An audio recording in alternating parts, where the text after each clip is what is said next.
माझे नमस्कार. कुंभार जसं मातीच्या गोळ्याला सुरेख असा आकार देऊन सुंदर असं मटकं बनवतो, तसंच माझ्या शिक्षकांनी माझ्यावर चांगले संस्कार करून मला घडवलं. तर आजच्या माझ्या शाळेचे मुख्याध्यापक श्री कांबळी सर यांना सर्वप्रथम वाढदिवसाच्या अनंत कोटी शुभेच्छा. अंतर राजमाता जिजाऊ, स्त्री शिक्षणाचा क्रांतिकारक क्रांतिज्योती सावित्रीबाई फुले, स्त्री शिक्षणासाठी, स्त्री सन्मानासाठी, स्त्री हक्कासाठी ज्या माऊलींनी लढा दिला, त्या प्रत्येक माऊलीला, रागिणीला, आदि शक्तीला माझा मनाचा मुजरा. अहो, झोपेतून उठलेल्यांना उजवावं कसं, बेरेपणाचा ढोंग घेतलेल्यांना सुलवावं कसं, आणि आपल्या समाजातल्या लोकांना शिक्षणाचा प्रवास आणावं कसं, आणि शिक्षण हेच आपलं जीवन आहे हे आपल्या समाजातल्या लोकांना समजून सांगावं कसं, पटवून द्यावं कसं, पटवून द्यावं कसं.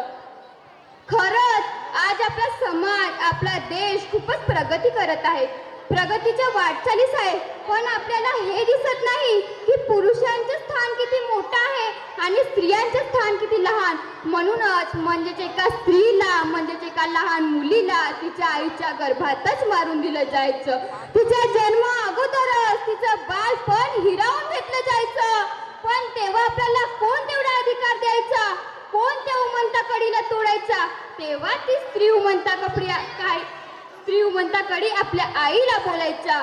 पुरुषत्वाचा ओझा खाली लपलेला स्त्री जेव्हा गुडघे अश्रूंनी महिलांनी पाहायचं, पुरुषत्वाचा ओझा खाली लपलेला स्त्री जेव्हा गुडघे अश्रूंनी महिलांनी पाहायचं. काळाचा पडदा रडू नको आई, अगं आई काळाचा पडदा रडू नको, आता मला जगायचंय, आता मला जगायचंय. खरंच आपल्या समाजात असं नाही केलं पाहिजे.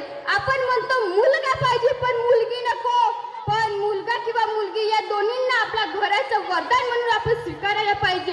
पण आपल्याला हे दिसत नाही की आपल्या समाजात पुरुषांचं स्थान किती मोठं आहे आणि स्त्रियांचं स्थान किती लहान. म्हणूनच म्हणजेच एका स्त्रीला, म्हणजेच एका लहान मुलीला तिच्या आईच्या गर्भातच मारून दिलं जायचं. मुलगा आपण मुलगा आणि मुलगीमध्ये आम्ही फरक नाही केला पाहिजे. आपण म्हणतो मुलगा पाहिजे पण मुलगी नको, पण मुलगा हा एकच घरचा दिवा असतो, पण मुलगी सासर आणि माहेर या दोन्ही घरात तेव्हा ठेवणारी एक जलजची ज्योत आहे, हे विसरू नका. लक्षात ठेवा, फूल न रहे धरती पर तो फल कहां से आएंगे, फूल न रहे धरती पर तो फल कहां से आएंगे. अंश काट कर अपना तुम वंश कहां से बढ़ाओगे, अंश काट कर अपना तुम वंश कहां से बढ़ाओगे. जर मुलीच नाही या धरतीवर तर तुम्ही मुले कुठून आणणार, तुमच्या अंशाचा दिवा कुठून पैदा करणार. खरंच आज आपल्या समाजात स्त्रीला फक्त वाचवलं नाही पाहिजे, तिला शिकवलं पाहिजे, तिला चालवलं पाहिजे, तिच्यावर होणारा अन्याय अत्याचार परिपूर्ण थांबवला पाहिजे. तेव्हाच आपला अशिक्षित पैकी शिक्षित होईल. आपला नागपंथी दौडी बसवी समाज ना, मग हा समाज कोणत्या दृष्टीने मागे राहता कामा नये, मग ते स्त्री शिक्षण असू द्या किंवा अंतिकुंती बाब. पण आजच्या स्त्रिया खूपच हुशार झाल्या आहेत, ज्या स्वतःच्या प्रगती स्वतःच करीत आहेत. त्यांच्या स्वप्नाच्या पुरी न राहता मनामध्ये जिद्द, धैर्य, आत्मविश्वास निर्माण झाला आहे. अरे कुणीतरी म्हटलं आहे की लाटांबरोबर तर सगळेच वाहतात, पण खरा शिवी तोच असतो जो लाटांना भेदून पुढे जातो. मग अशाच काही असो या जगामुळे, अशा या जगामुळे IPS विश्वास नागरी पाटील सर म्हणतात, हे जग फार विचित्र आहे, याच्याकडे लक्ष देऊ नका. हे पुढे जाणाऱ्याशी जळतं आणि मागे राहणाऱ्याशी हट्टाच करतं. अशा या जगामुळे आम्ही मुलींनी करावं तरी कसं. मस्त मन मोकळेपणाने वागलं तर म्हणतात पोरीला घराचं बंधन नाही, शांत गंभीरपणाने वागलं तर म्हणतात पोरीमध्ये फेस करायची हिंमत नाही. उशिरा लग्न झालं तर म्हणतात पोरीतच एखादी खोट असेल, हो पोरीतच एखादी खोट असेल. लवकर लग्न केलं तर म्हणतात एखादा लफडा लपवायचा असेल. खूप शिकलेली असेल तर म्हणतात काय कामाची, डोक्यावर मिर्रा वाटे. मग अशा या दुटंडी जगामध्ये, मी म्हणते या दुटंडी जगामध्ये पोरींनी जगावं तरी कसं, निरपराधी असून बदनामीला घाबरून मरावं तरी कसं. मी म्हणते या दुटंडी जगामध्ये पोरींनी जगावं तरी त्या झाशीच्या राणीसारखं आणि मरावं तरी त्या झाशीच्या राणीसारखं. आता आठवलं, तुमच्याकडून बघून मला आठवलं, मी एक प्रसंग सांगते. आताच नाशिक जिल्ह्यातील मालेगाव तालुक्यातील 3.5 वर्षाच्या मुलीचं काय दोष होता हो. 3.5 वर्षाच्या मुलीचं काय दोष होता. बिचाऱ्याची त्या मुलीला फक्त आई वडिलांचं 2 दिवसाचं 2 मिनिटाचं झगडं होतं. त्या 2 मिनिटाच्या झगड्याने एका क्रूर माणसांनी त्या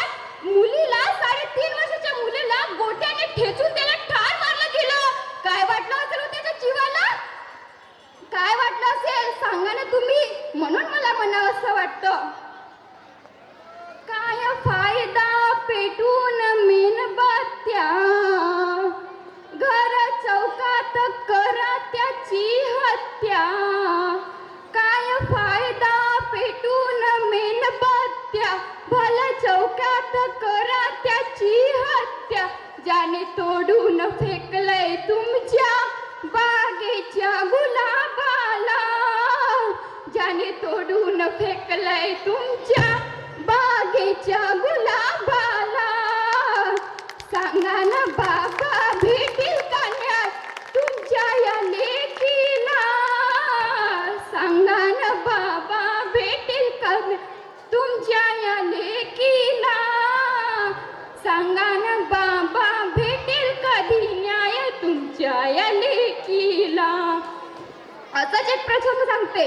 कलकत्त्याच्या रस्त्यावरून एक विदेशी स्त्रिया चालल्या होत्या. पोशाखावरून तर ती सेवावरून स्वीकारलेली एक धर्मप्रचारिका वाटत होती.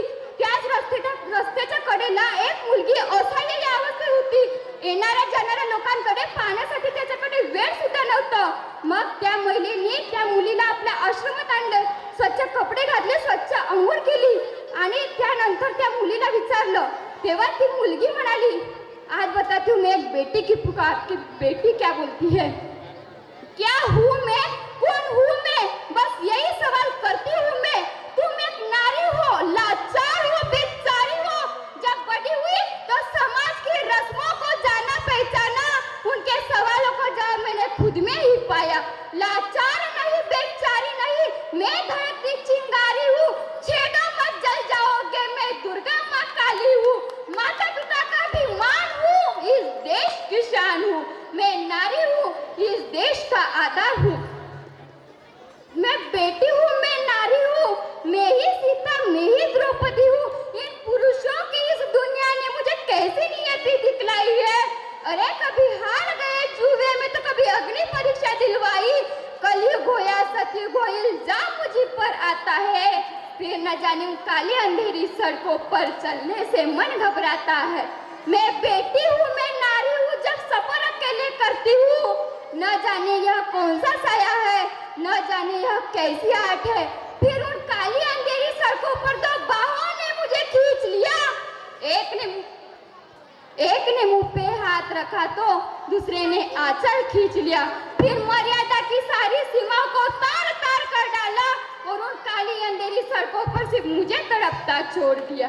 सबने तस्वीरें खींची, सबने तस्वीरें खींची, कोई मदद को आगे ना आया. कोई मदद करो, कोई मदद करो, ये चिट भी मुझसे रूठ गई. और जब होश में आई तो दुनिया की बातें सुनकर टूट गई. परिवार की बदनामी होगी, परिवार की बदनामी होगी, सबने मुझे यही समझाया. नई उम्र के लड़के हैं, थोड़ा दहेजी जाते हैं. ये नई उम्र के लड़के हैं, थोड़ा दहेजी जाते हैं. दुनिया वाले तो यही प्रश्न उठाएंगे कि क्यों गई थी काली रातों में, क्यों नहीं था कोई साथ में. क्या मेकअप था, क्या गहने थे, अरे क्या छोटे कपड़े पहने थे. सवालों की इन भुलैया में अच्छाई कहीं खो जाती है. मत भूलिए क्या कहने वाले तुम्हें शर्म नहीं आती है. मत भूलिए कहने वालों अगले दिन ये गलती आपसे भी हो सकती है. और इस दुख से बढ़कर कोई दुख नहीं हो सकता है. और जो नारी का सम्मान न करे वो मर्द नहीं हो सकता, वो मर्द नहीं हो सकता है. अरे कहते हैं कि परिवार पर जिम्मेदारी का बोझ बढ़ा तो ऑटो रिक्शा ट्रेन तक चलाने लगी है नारियां. अरे साहस के साथ आसमान में जो अंतरिक्ष पर जा पहुंची है नारियां. अरे आजकल तो वायुयान तक उड़ाने लगी है नारियां. और इसका कारण ढूंढ कर लाओ, हर शक्ति से आजमाने लगी है नारियां. अरे आजकल तो वीर शहादत को कंधा देकर शमशान घाट तक गई है नारियां. आजकल तो वीर शहादत को कंधा देकर शमशान घाट तक गई है नारियां. और इसका कारण ढूंढ कर लाओ, हर शक्ति से आजमाने लगी है नारियां, हर शक्ति से आजमाने लगी है नारियां. मैं बस यही कहना चाहूंगी कि भले ही मैंने स्त्री के आगे इतना सारा बोल दिया, लेकिन बस यही कहना चाहूंगी, प्यार करते हो ना आप सभी, तो प्यार करते हैं, अच्छी बात है, प्यार करना चाहिए. लेकिन प्यार की भी एक सीमा होती है. और प्यार का पासवर्ड किया जाए तो उसका नाम है विश्वास. और विश्वास के दौलत पर कमाने वालों, मैं बस यही कहना चाहूंगी की प्रेम करा तर सावित्रीबाई फुले सारखं करा. प्रेम करा तर सावित्रीबाई फुले सारखं करा. प्रेम करणाऱ्या मुलींनो, फक्त मी तुमच्याला एकच प्रश्न करेल, त्या मुलाला एकच प्रश्न विचारा, मी तुझी सावित्री व्हायला तयार आहे. तू माझा ज्योतिबा होशील काय? मी तुझी सावित्री व्हायला तयार आहे. तू माझा ज्योतिबा होशील काय? जर या प्रश्नाला जर मान्यता मुलांकडून मिळाली ना तर गर्वाची बाबी कशीच नाही. बिनधास्त त्या मुलाशी लग्न करा. म्हणून मला म्हणावंसं वाटतं.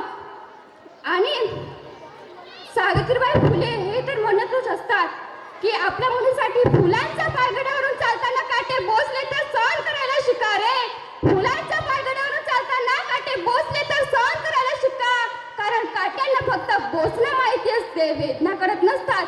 म्हणून तुम्ही तुमचं पाय एवढं घट्ट करा की काटे तुम्हाला लगेच म्हणतील आइए वेलकम सुस्वागतम, हम झुकते हैं तुम चलना सीखो, हम झुकते हैं तुम चलना सीखो. आज मैं बस यही कहना चाहूंगी कि जब नारी में है शक्तिशाली तो क्यों कहते हो उसे बेचारी, कि नारी में है शक्तिशाली तो क्यों कहते हो उसे बेचारी. आओ हम सब मिलकर ये प्रण ले, नारी को समझे, नारी का सम्मान करें, नारी का सम्मान करें. जय हिंद, जय भारत.